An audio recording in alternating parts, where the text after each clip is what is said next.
Lagyan natin ng mantika. Yan. Atas. Tapos next, igisa natin tong sibuyas. Ayan, igisa natin. Haluin natin ng bahagya. Bawang. Haluin.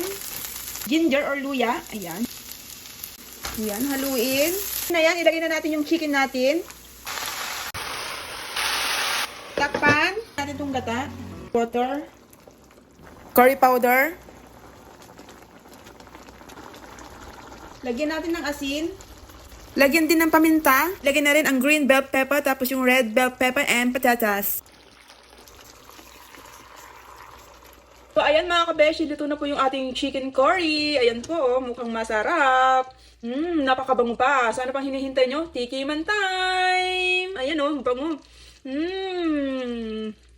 Bango. So, tikman na natin to. Try natin kung masarap nga ba tong chicken curry ko. Ayan, tikman natin. Ito. Gusto ko yung buto-buto. Ayan, para matinig tayo. Char. Usok-usok pa yan, oh.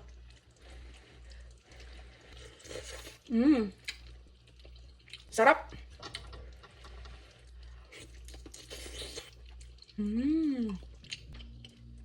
Napakasarap niyo mga kabeshi. Grabe. Kapag matitikman niyo to, naku, tak na makakalimutan niyo yung mga sakit at hinagpis dyan sa puso niyo.